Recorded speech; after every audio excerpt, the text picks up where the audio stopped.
Hoje nós vamos conversar sobre a relação entre a disbiose, resistência à insulina e as disfunções estéticas. Seja muito bem-vindo ao nosso Conversa de Esteta. Esse é um espaço para a gente discutir as estratégias de como que os exames laboratoriais podem nos ajudar a entregar melhores resultados estéticos aos nossos pacientes e como que a gente consegue, através disso, adquirir mais autonomia, mais autoridade, ser um profissional diferenciado com destaque aí no mercado, né? Eu sou a Júlia Almeida, eu sou dentista e biomédica. Antes da gente iniciar, eu gostaria de te convidar aí a me seguir nas redes sociais, a ativar as notificações, tanto do Facebook não, do YouTube e do Instagram, para você ser avisado, né, cada vez que eu fizer alguma postagem, né? Bem, então, como nós vamos ver hoje um pouco sobre disbiose, resistência à insulina e sobre as disfunções estéticas, nós precisamos iniciar aí pelo básico, né, pelo início das coisas. Então, o que seria uma disbiose? A disbiose acontece quando nós temos um desequilíbrio da nossa flora intestinal. Esse desequilíbrio geralmente acontece quando nós temos o domínio, o aumento das bactérias patogênicas comparado às bactérias boas. O nosso corpo ele é muito mais bactéria do que células. E dentro desse muito mais bactérias, nós temos bactérias essenciais para nossa proteção. Bactérias essenciais para a digestão dos nossos alimentos, para a fermentação, para poder produzir aí subsídios para manter essa flora em equilíbrio. Quando nós temos uma desarmonia, quando nós temos um desequilíbrio nessa flora, aí as bactérias patogênicas, elas entram em domínio, porque como elas são más, elas geralmente têm uma resistência maior, então ela consegue sobressair em relação às demais. Quando o paciente tem aí esse desequilíbrio, o paciente entra aí em desbiose. E o que causa essa desbiose? Os alimentos inflamatórios, álcool, derivados de leite, glúten, corantes, açúcar, muito açúcar. O açúcar, ele alimenta bastante as nossas bactérias patogênicas. As bactérias ruins, elas gostam, têm tropismo, têm afinidade pelo açúcar. Então, ela está no nosso corpo que é quentinho. Tem umidade e tem comida, que no caso é o açúcar, é um ambiente muito propício para ela se multiplicar. Principalmente mulheres que têm aí tendência a ter candidíase, a ter vaginite, né? São pessoas que normalmente têm uma dieta, uma alimentação mais rica em açúcar. Então isso tudo favorece para que esses patógenos, né, não somente as bactérias, mas os fungos também, para que eles se multipliquem. Então, quando a gente for pensar aí em algumas coisas que está causando essa disbiose, nós temos que pensar nesses alimentos industrializados, nesses alimentos que são modificados. Então, o que eu chamo de não são alimentos de Deus? O que é isso? Não dá em árvore, não dá no universo, é algo que está enlatado. Tudo que está enlatado, tudo que está embalado, são alimentos hoje que vão levando a gente a adquirir uma alteração nessa flora intestinal. Isso não acontece do dia para a noite, isso é acumulativo e conforme isso vai se acumulando, vai se agravando, os problemas vão se estendendo, tá? Como que a gente pode confirmar se o paciente tem uma disbiose? Através de uma boa anamnese, nós vamos verificar aí os sinais e sintomas que esses pacientes vão falar. Então, alguns são intestino solto, diarreia, muita diarreia. Toda vez que vai ao banheiro, ao invés de fazer um cocô pastoso, firme, faz um cocô diarreico. Ou o paciente pode relatar também o inverso, que tem dificuldades para ir ao banheiro, que tem o intestino preso, que as fezes ela é muito ressecada, endurecida, enfim. O paciente pode relatar que tem estufamento, que tem cólicas, que tem dor, que tem gases com odor muito forte. Então, tudo isso são características de que o intestino desse paciente não está funcionando muito bem. Para a gente poder pensar que se o paciente está tendo aí uma disbiose ou não, tem alguns exames que podem nos ajudar nessa triagem, ajudar nessas orientações. O primeiro exame básico que eu sugiro que todos fazem, e é o que eu chamo de 3Bs, né, que é o bom, bonito e barato, é o hemograma. Através do hemograma nós conseguimos sim ter uma ideia se esse paciente está tendo alguma alteração a nível intestinal ou não. Mas somente o hemograma, ele não é assertivo, ele não é fidedigno para falar assim, não, você está tendo, tá? Ele me dá uma ideia, mas já é um caminho. Um outro exame também que nós podemos fazer é o Indicam, que é um exame que tem através da urina. Então nós temos, né, essa substância na nossa urina normalmente. Só que quando o paciente ele tem uma disbiose, ou seja, o aumento dessas bactérias patogênicas, e como a vagina e o ânus estão muito próximos, essas bactérias patogênicas das fezes acabam contaminando a urina. Então o paciente, quando ele vai fazer xixi, por mais de, assim, se prende o xixi por mais de 4 horas, ou é o primeiro xixi do dia, é mais comum que encontre essa substância, né, esse Indicam, mais concentrado, em elevação. Então, normalmente, nós temos essa substância na nossa urina, mas em casos de disbiose, o paciente tem isso muito mais elevado, muito mais concentrado. Então, isso é aí um dos marcadores também de que esse paciente está tendo uma disbiose. Um outro exame que a gente pode fazer é o teste genético, né, para a gente verificar a disbiose, que é a microbioma intestinal. Quando trata-se de testes genéticos, são testes mais delicados, são testes mais caros. Então, eu, por exemplo, não tenho o hábito de solicitar o teste genético para disbiose. Eu acabo confirmando isso com uma boa anamnese, com os sinais e sintomas que o paciente está me apresentando e com alguns outros exames. Eu acho muito válido solicitar o perfil inflamatório para eu verificar também se essa disbiose ela está no processo inicial ou se ela já está em um grau mais avançado. Então, o teste genético eu normalmente não peço por ele ser mais caro. Inclusive, não são todos os convênios que cobrem, tá? São só os convênios mais tops. Normalmente, ele é solicitado por nutricionistas quando eles querem investigar o nível, a quantidade, a flora intestinal desse paciente, como que está, qual que é o domínio de qual bactéria que está sendo ali presente, né? Não somente bactéria, tá, gente? Pode ser leveduras também, mas com a intenção de fazer essa identificação para usar um medicamento que seja mais assertivo. Então, como que a gente pode pensar em tratar um paciente que tem disbiose? Isso pra gente é muito importante, porque é muito comum hoje nós pegarmos pacientes que têm alterações intestinais. E já é sabido que toda a inflamação crônica, a inflamação sistêmica do nosso corpo, ela parte do princípio do que a gente coloca na boca, do que a gente come, e aí isso vai agredir o epitélio intestinal. Então, toda a inflamação, ela se origina de uma inflamação intestinal. Então, nós precisamos sim de ter um domínio maior sobre o intestino do nosso paciente, sobre disbiose, sobre hipersensibilidade, de conseguir perceber esses sutis sintomas discretos, às vezes, que o paciente pode dar. Por quê? Porque isso pode ser uma das causas das disfunções estéticas que o paciente veio nos procurar, tá? Então, por isso que a gente tem que conversar bastante sobre isso. Eu falo muito e às vezes se torna até repetitivo, mas se faz necessário. Então, uma vez que eu desconfio que o meu paciente tem uma disbiose, que eu confirmei isso através dos exames laboratoriais, o que eu, uma profissional esteta, posso fazer para ajudar o meu paciente a se libertar dessa disbiose? Então, a primeira coisa é mudança de hábitos e estilos de vida. Se esse paciente não começar a fazer uma ingestão de alimentos melhores, de alimentos mais saudáveis, de alimentos menos inflamatórios, eu não vou conseguir nunca controlar essa disbiose. Muito pelo contrário, vai se agravando cada vez mais até que comete a outros órgãos e outros sistemas e vai bagunçando cada vez mais a casa, tá? Então, se faz necessário que o paciente tenha uma orientação. E nisso é muito bom a gente ter os exames laboratoriais em mãos, porque os exames, eles ajudam a que a gente tenha argumentos e prova concreta para falar com esse paciente como que ele está.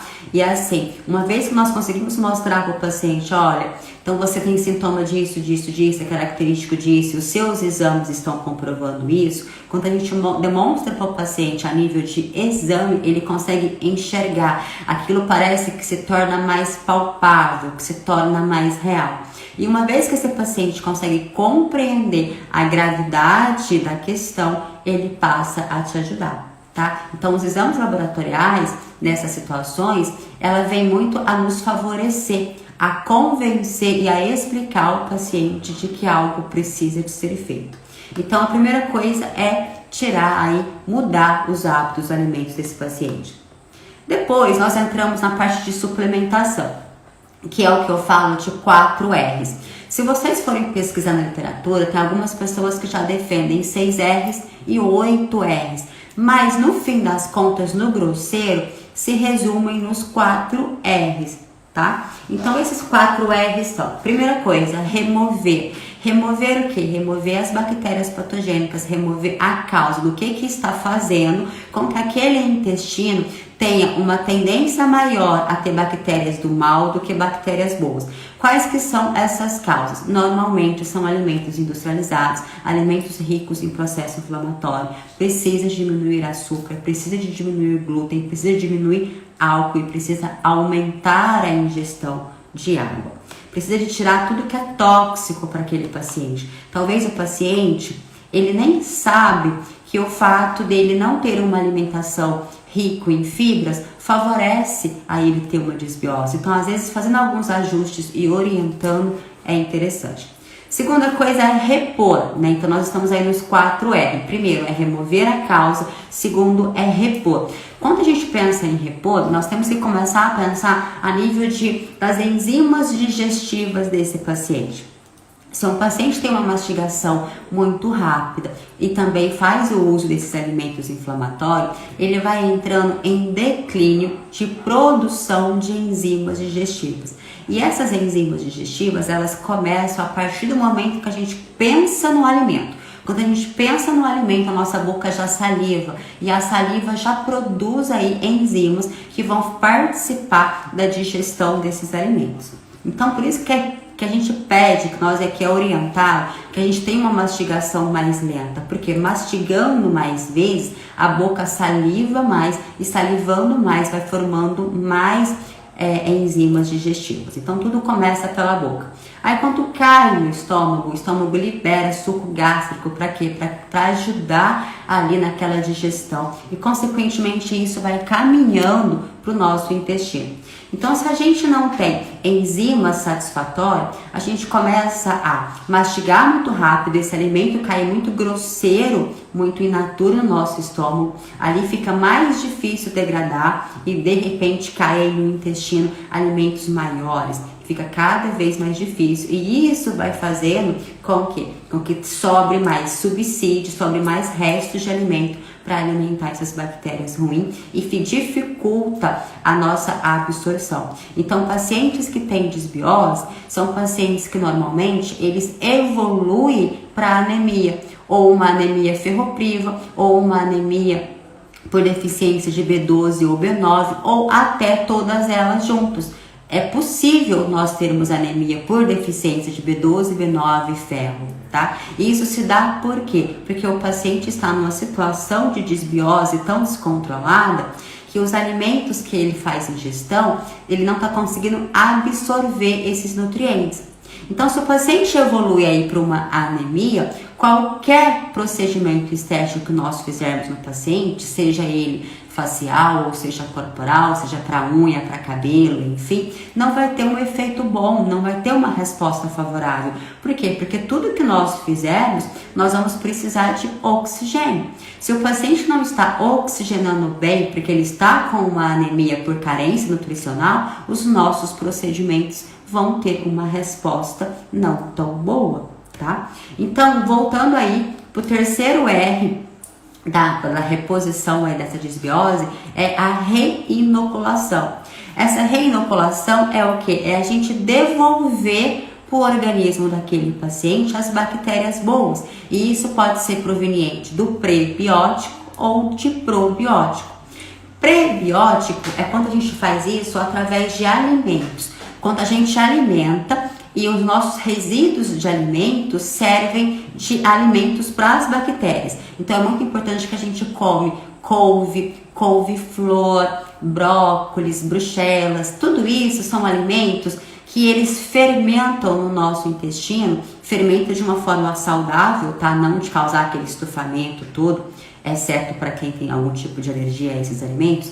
Então essa fermentação faz com que sobre subsídios para as bactérias comerem. Então isso é prebiótico. Então prebiótico é uma forma da gente repor as nossas bactérias saudáveis, mas nós fazemos isso através de uma alimentação. Então é importante que a gente coma aí muitos alimentos saudáveis, muitos alimentos com fibras, para a gente conseguir produzir aí esses subsídios. Tá? E aí outra coisa, nós temos os probióticos. O probiótico já é o que? Fazer a ingestão da levedura, da bactéria do lactobacillus in natura, que pode ser feito através de medicamentos, de cápsulas, de manipulados que a gente compra na farmácia ou manda manipular, ou também de forma natural. De forma natural, hoje o que a gente tem muito é o kefir. Não sei se vocês já ouviram falar, mas o kefir é um tipo de alimento riquíssimo em probiótico, em bactérias do bem, para a gente repor aí no nosso intestino. E, gente, precisa de seguir essa ordem: remover, repor e reinocular. Porque se você faz isso de trás para frente, você vai bagunçar todo o sistema e não vai conseguir fazer efeito, tá? O último 4 R's que nós temos é a reparação do epitélio intestinal, que já está sendo iniciada em paralelo lá no início, quando você orientou o seu paciente a abdicar de alimentos inflamatórios e que irrita o epitélio do intestino. Tá? Então já começou lá atrás. Mas depois que você removeu a causa, que você repôs as enzimas digestivas, que você devolveu para esse paciente através de probiótico ou de prebiótico as bactérias boas, aí já está tudo favorecido para que a integridade do epitélio intestinal aconteça. E olha que legal, o nosso corpo, ele por si só, ele se regenera, com exceção do nosso coração e do cérebro. Todo o restante do nosso corpo, a cada 7 anos, ele se regenera. Então, eu tenho um novo fígado a cada 7 anos, eu tenho novos rins. E o intestino, a cada 3 meses, ele se recupera. Então, se você pega um paciente que ele está apresentando disfunções estéticas muito potentes, mancha de pele, queda de cabelo, enfim, nós vamos conversar sobre as disfunções no decorrer do nosso bate-papo de hoje. Mas se você pega pacientes que eles têm muitas disfunções, e não é muita em quantidade, é muita em severidade, assim, uma mancha muito forte, uma acne muito forte, uma queda de cabelo que está muito presente, então, como que eu uso a palavra? Extensão da gravidade, vocês precisam de fazer esses protocolos de 4R para o paciente. E por quanto tempo dura tudo isso? Por pelo menos 3 meses. Esse paciente precisa se abdicar desses alimentos inflamatórios. Por quê? Porque é o tempo que nós vamos gastar para que o organismo se regenere, para que ele produza um novo epitélio e um epitélio saudável. Aí vocês devem estar pensando assim: Júlia, então com 4 meses, 3, eu recupero o meu intestino? Recupera, beleza, não são novas células.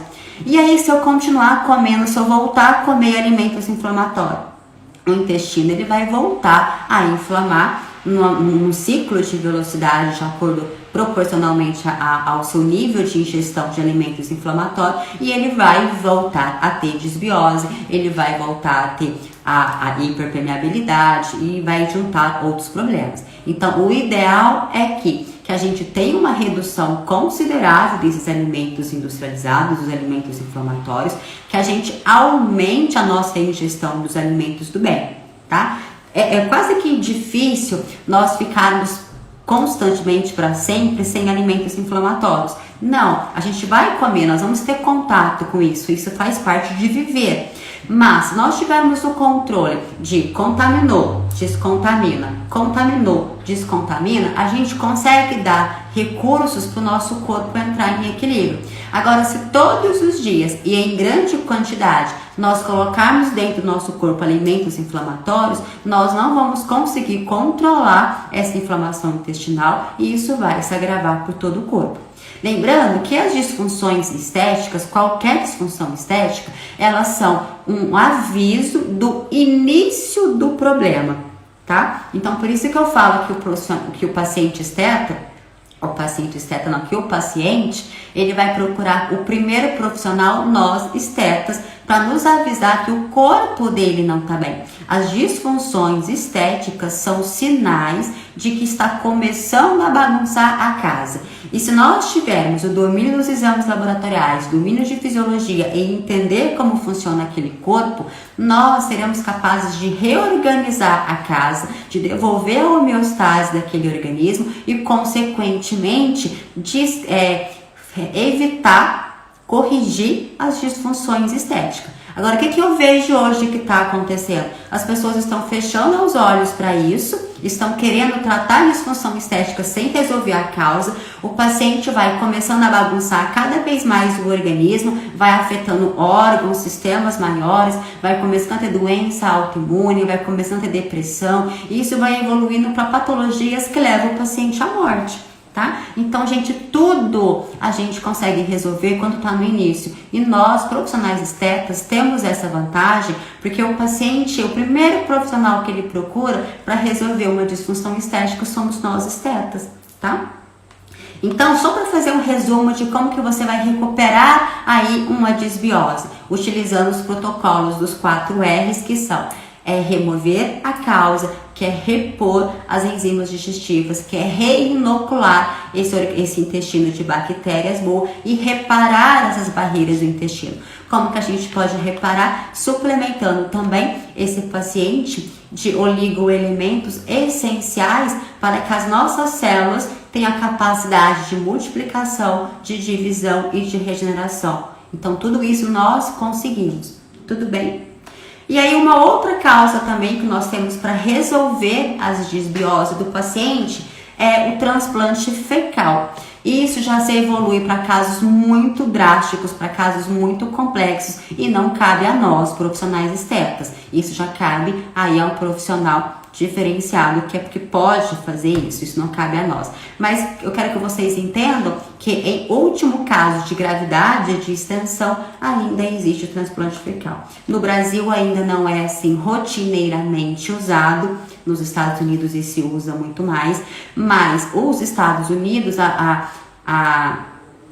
o hábito alimentar dele ainda é pior do que o nosso. Eles comem muito mais fast food do que nós. Então, por isso que eles evoluem para uns estados mais graves do que a gente. Em última instância, existe o transplante fecal, que não cabe a nós, mas é apenas aí a nível de conhecimento para que você entenda, tá? Então, isso, gente, é o que? Uma disbiose. O que essa disbiose vai evoluindo para o nosso corpo? Ela vai causando inflamação.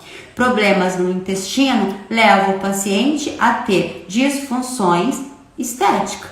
Por quê? Porque essa inflamação acomete órgãos distantes. Nós já conversamos na nossa última live o porquê que o intestino é considerado o nosso segundo cérebro, o porquê que ele tem aí inervações próprias, a sensibilidade toda. Ou seja, tudo que acomete, que estraga, que bagunça, que desorganiza, que faz mal para o intestino, vai refletir em demais partes do nosso corpo. Então, quando esse paciente vai evoluindo por essa disbiose, ele começa a ter inflamação. Porque o nosso intestino, ele é o órgão imunológico maior e mais complexo e completo que nós temos.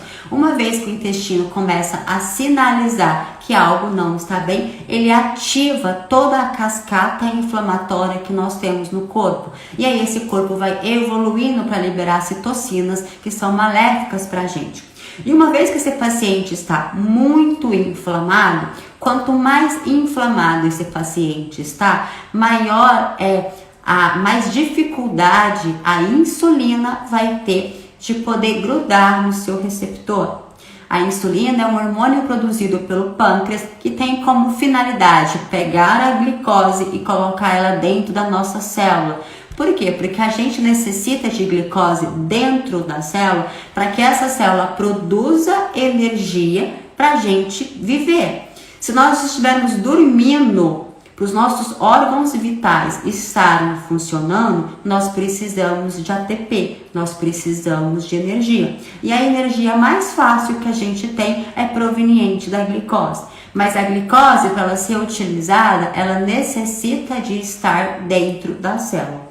Se ela não entrar dentro da mitocôndria, nós não conseguimos utilizar isso. Então, como que funciona de uma forma muito grosseira? O pâncreas produz a insulina. Essa insulina é carregada pelo cálcio na corrente sanguínea e ela chega até a célula. Na parede, no citoplasma da célula, nós temos receptores específicos para a insulina. Então, a insulina gruda nesse receptor e automaticamente abre as portas da membrana para a glicose entrar. Essa glicose entra, ela é carregada para dentro da mitocôndria, lá tem vários processos químicos e forma o ATP, que é a energia.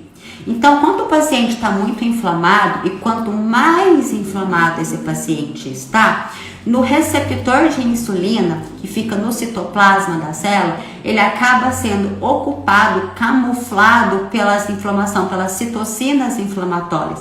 Então, quando o pâncreas libera a insulina não consegue grudar nesse receptor. E é o que a gente chama de resistência à insulina. Por que resistência à insulina? Porque a insulina está encontrando resistência, dificuldade de grudar no seu receptor.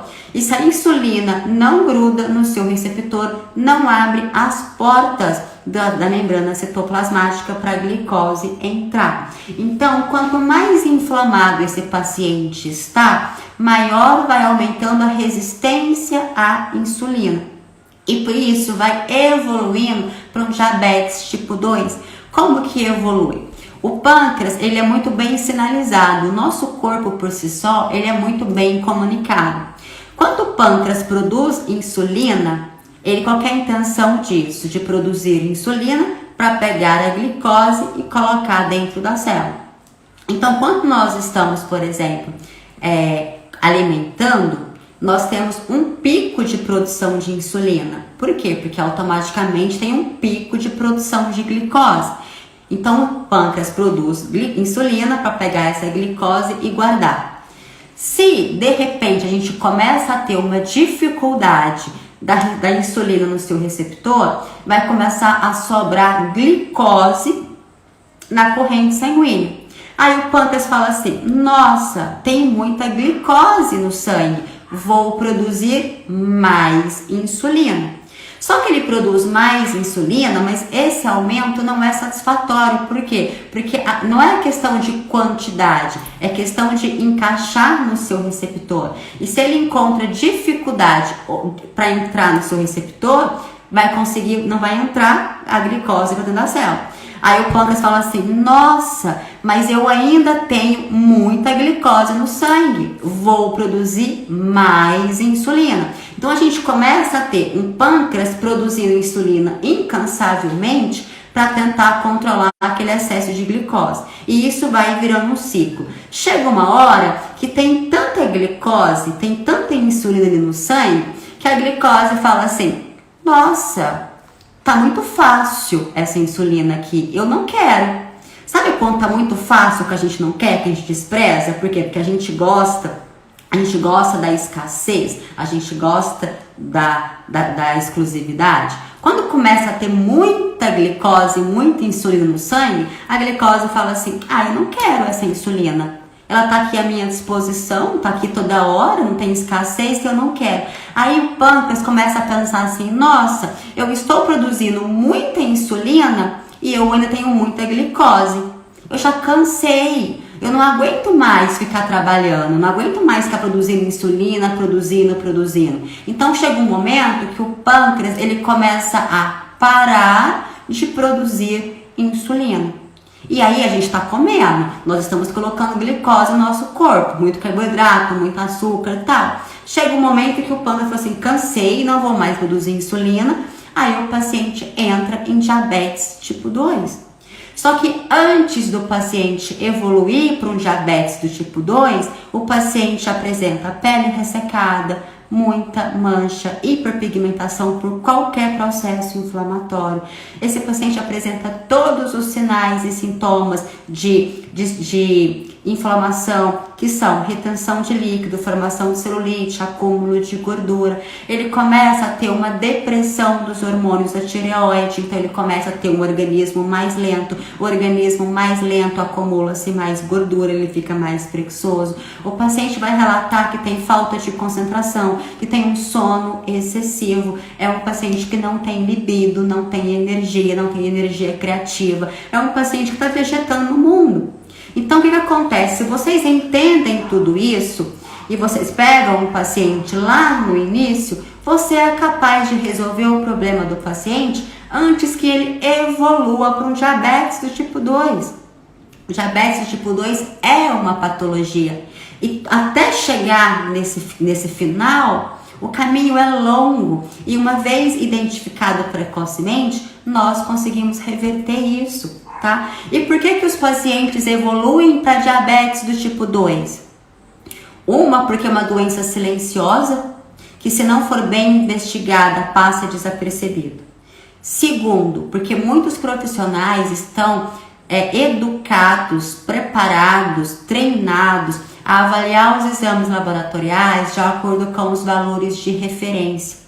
Então, o paciente já está há anos dando sinal de que ele já está em um quadro de resistência à insulina, mas ainda não passou em um profissional que sabe avaliar esses exames de acordo com os valores ideais. Aí esse paciente vai evoluindo até chegar no diabetes. Aí sim, quando ele chega no diabetes, quando ele já tem uma doença instalada, aí ele procura um recurso, a pessoa que está treinada a olhar para os valores de referência, fala assim, nossa, você está doente, você é um diabético. Só que, gente, até ele evoluir para um diabetes, nós temos pelo menos aí 2, 3 anos. Ou seja, esse paciente não passou em nenhum profissional em 2, 3 anos? Ou nenhum profissional soube avaliar? O que eu quero que vocês entendam? Eu quero que vocês abrir os olhos de vocês. O profissional, ele vai passar na sua vida, durante esse caminho, para reclamar de uma disfunção estética, para reclamar de um pé rachado, para reclamar de queda de cabelo, para reclamar de uma rosácea. Por algum motivo, ele vai passar por você. E quando esse paciente passar por você, você é um profissional da área da saúde, você é um profissional esteta, você precisa ajudar esse paciente. Você não pode ser mais um profissional a passar pela vida dele e falar assim, não, você está tudo bem. Não, não está tudo bem. Se o paciente tem uma disfunção estética, qualquer uma, pode escolher o que você quiser. É um sinal de que ele não está bem. Ele está te avisando que não está bem. O paciente está te pedindo ajuda. Então você precisa ajudar. Mas para você ajudar, você precisa dominar os exames laboratoriais de acordo com os valores ideais. Caso ao contrário, você vai esperar esse paciente evoluir para uma doença. E quando esse paciente estiver com uma doença instalada, não é nós que cuidamos, não é você que cuida. Você vai ter que encaminhar ele para um outro profissional. Tudo bem? Então, tudo bem. Evoluímos aí para uma desbiose. Essa desbiose foi para uma inflamação. Essa inflamação foi uma inflamação crônica, uma inflamação sistêmica, que evoluiu para uma resistência à insulina. O que o paciente vai ter de resistência à insulina? Pele muito ressecada, mancha, formação de acrócomos, que são aquelas verruguinhas pretas que nós normalmente temos, região de pescoço e colo, região de axilas também. O paciente vai te dar sinal de manchas. Sabe como se ele estivesse sujo, encardido nas dobras, nas articulações? Isso é um sinal de que o paciente está tendo uma resistência à insulina. Agora me fala, Quantos pacientes já passaram na vida de vocês para você fazer remoção dessas manchinhas, desses acróconos, e você nunca suspeitou que ele está com sintoma de resistência à insulina? E você não teve nem o bom senso de solicitar exame desse paciente para verificar se ele ainda está em quadro de inflamação, ou se ele já entrou num processo de resistência, ou se ele já é um paciente diabético. Gente, eu vejo pessoas fazendo eletrocautério aos montes nessas pintinhas, nessas verruguinhas, nesses acróconos, sem importar com a saúde do paciente. Aí o paciente fala assim: nossa, eu já fiz remoção disso e voltou. Você não fez direito? Não. Uma vez que você faz eletrocautério naquela manchinha, aquela manchinha não vai voltar, aquela pinta vai morrer. E se está produzindo outra, é porque o nível de resistência à insulina desse paciente está se agravando e você não está enxergando, você não está ajudando. Aí esse paciente evolui para um diabetes daqui uns 2, 3, 4, 5 anos, e aí ele chega para você e fala assim: putz, estou diabético. Aí eu tenho vontade de ir em você e dar um soco na tua cara, porque o paciente foi muito precocemente te pedir ajuda e você não ajudou, você não enxergou, você não soube, você não orientou, você não resolveu o problema. Tudo bem? Então vamos evoluir. Como que você pode pensar em investigar se esse paciente está com resistência à insulina ou já é um diabetes tipo 2? Com o perfil glicêmico dele, que é glicose em jejum, hemoglobina glicosilada, que é aí a insulina em jejum. E eu gosto também de verificar o perfil lipídico desse paciente. Por que perfil lipídico? Porque quando o paciente começa a inflamar, os primeiros órgãos e tecidos que ele acomete são o quê? Vaso sanguíneo e articulação. Então, quando esse paciente está tendo uma disbiose lá no intestino, primeira coisa que vai ter problema nele são os vasos sanguíneos.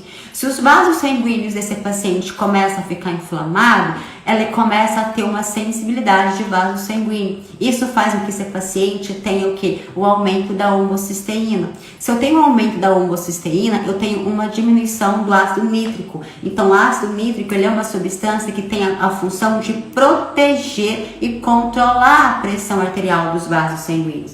Se eu tenho uma inflamação, eu aumento a homocisteína, que faz que machuca, que deixa os vasos frágeis, que deixa os vasos vulneráveis à inflamação. E eu diminuo o óxido nítrico, que é a defesa. Então, esse paciente, ele começa a ter uma tendência maior a vir a desenvolver uma doença cardiovascular. Então, eu preciso de verificar como que estão os níveis lipídicos desse paciente, se já estão muito agravados ou ainda não. Então, o perfil lipídico não faz parte do perfil de glicose, do perfil de glicemia, mas eu gosto de investigar eles juntos porque um afeta o outro.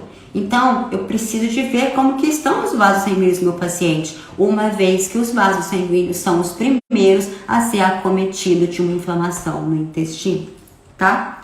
Como que eu vou tratar aí uma resistência à insulina? Nossa, Jules, isso cabe a mim ou eu vou ter que encaminhar o meu paciente para outro profissional?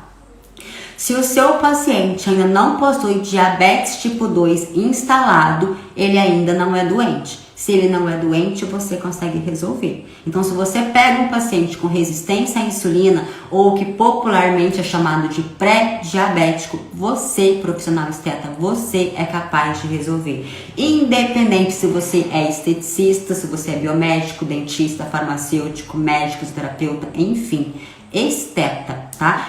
A minha conversa é conversa de esteta, independente de qual seja a sua graduação. Ok? Então, se você pega um paciente que ele está tendo aí uma resistência à insulina, você tem recursos de recuperar isso, desde que você tenha conhecimento para tal. Mas é possível ser feito. Quais que são as complicações aí de uma resistência à insulina? Primeira coisa, vai aumentando a produção de insulina pelo pâncreas até que chega uma hora que você fadiga o pâncreas e o pâncreas não produz mais insulina e você evolui para um diabetes do tipo 2. vai acumulando tanta glicose no sangue, tanta glicose, que isso vai aumentar a inflamação do paciente. Aumenta a inflamação, aumenta a glicação, aumenta a produção de radicais livres, aumenta o estresse oxidativo e leva esse paciente para vir a ter diabetes tipo 2 novamente. Obesidade, por quê? Paciente inflamado é um paciente que tem tendência à obesidade. Se esse paciente evoluir para a obesidade, ele aumenta as chances de ter a síndrome metabólica. O que é síndrome metabólica? É quando a casa está tão bagunçada que esse paciente tem diabetes, pressão alta, inflamação, começa a acometer já o fígado e aí bagunça tudo. Isso é síndrome metabólica, um conjunto de sinais e sintomas de que a casa está bagunçada. O paciente vai ter também hipertensão. Por que hipertensão? Porque volta lá no que nós já conversamos. Eu tenho um aumento da homocisteína e eu tenho uma diminuição do óxido nítrico. É o óxido nítrico que controla a pressão e a defesa da parede do epitélio dos vasos sanguíneos. Eu vou ter, consequentemente, também o aumento da lipidemia, aumento dos colesteróis ruins. Aumento de colesterol ruim favorece placas de ateroma. Um vaso sanguíneo que está machucado e eu tenho aumento de colesterol, eu tenho aumento de placas de ateroma. Aumento de placas de ateroma, eu faço com que a pressão arterial do meu paciente aumenta. Se eu tenho aumento de pressão, eu elevo esse paciente para um risco muito maior de doenças cardiovasculares, tá? Claro que conversar sobre hipertensão é um tema exclusivo somente para uma live, porque isso envolve coisa muito mais complexa. Mas eu estou querendo apresentar para vocês que nós começamos a conversar sobre desbiose, um assunto super simples. E aí tá bagunçando a casa de tal forma que está aparecendo todos esses problemas. Ou seja, as disfunções estéticas é o menor dos problemas. É apenas um sinal para te avisar que algo não está bem, tá? E quando eu tenho, gente, também uma resistência à insulina, eu tenho o aumento da coagulação. Quando eu tenho uma ativação da minha coagulação, esse paciente pode evoluir para trombose. E essa trombose, esses trômbulos, pode evoluir para uma isquemia ou pode evoluir para um derrame. Então, tudo isso são consequências, tá certo? Por fim, as disfunções estéticas são todas elas que eu já conversei com vocês no decorrer aí desse bate-papo. Só quero que vocês compreendam que nós começamos onde? De uma disbiose, de uma inflamação de intestino que foi evoluindo para todas essas disfunções estéticas, tá certo? Então, qual que é a oportunidade, o benefício de você dominar os exames laboratoriais? Você se tornar um profissional cada vez mais completo, que é capaz de ajudar o seu paciente muito precocemente para não evoluir para uma patologia, não evoluir para uma doença. Quando eu falo para vocês, quem me acompanha há algum tempo já sabe, que nós somos uns profissionais estetas por dom de Deus e que nós somos os mais completos. Por quê? Porque nós somos capazes de contribuir com a saúde, com a vida, com a beleza, com a autoestima, com a longevidade e com a qualidade de vida do nosso paciente. Nós somos esse profissional que pode fazer tudo isso para o nosso paciente. E sabe quantos profissionais estetas estão exercendo essas 6 funções? Pouquíssimos, porque muitos querem apenas entregar beleza, estética, vender protocolo, vender procedimento. Só que se não cuidar da base, não cuidar da raiz, não cuidar de dentro para fora, não entender o sistema, não vai entregar estética, não vai entregar beleza. Aí o seu paciente vai começar a procurar outro profissional, porque ele gastou dinheiro com você e você não resolveu a causa. Você demorou muito para resolver o problema, você não foi capaz de resolver. Aí ele vai procurar outro paciente. Então, onde que as pessoas elas estão errando? Não estão sabendo investigar o paciente adequadamente. Não está conseguindo resolver a causa, resolver o problema. Pessoal, um beijo no coração de vocês. Muito obrigada pela companhia, pelo tempo de vocês de estarem aqui comigo me assistindo, tá? Pensa, reflita em tudo que eu falei para vocês. Se é novo para vocês isso, começa a pensar. tá? Se é novo isso para você, mas se faz sentido para você, me acompanha em mais lives. Então, eu venho aqui apresentar para vocês uma oportunidade de ser diferente, de fazer diferente, de pensar diferente, de ser um profissional mais completo, um profissional que pode contribuir com o seu paciente de uma forma geral. Você, através desses conhecimentos, você vai ser um profissional diferenciado, mais respeitado no mercado e, consequentemente, você vai poder cobrar mais pelos seus procedimentos. Eu não costumo falar muito de dinheiro, não, porque, né, dinheiro é uma coisa muito engraçada, mas nós precisamos de dinheiro para viver. Nós precisamos de dinheiro para pagar nossas contas, para poder comprar insumos para o nosso consultório, para poder trocar a nossa mobília, para colocar aquele lustre chique e maravilhoso que a gente quer. A gente precisa de dinheiro para tudo. Então, para que a gente possa trabalhar menos e ser mais valorizado, ser mais reconhecido, nós precisamos ter conhecimento. E os exames laboratoriais, eles podem sim te proporcionar ser um profissional diferenciado no mercado. Beijo no coração de vocês, fiquem todos com Deus. Se você ainda não me segue, eu te convido a me seguir, tanto no YouTube aqui no Instagram, e te convido também a ativar o sininho da notificação para que você seja avisado quando eu postar alguma coisa, caso vocês gostem do meu conteúdo. E por favor, para me ajudar a crescer aí também nas redes sociais, se você gosta do que eu falo, se faz sentido para você, compartilhe os meus conteúdos com um colega esteta, marca no post, convida para assistir a live, que assim nós vamos juntos cada vez mais fortalecendo a nossa classe, tá bom?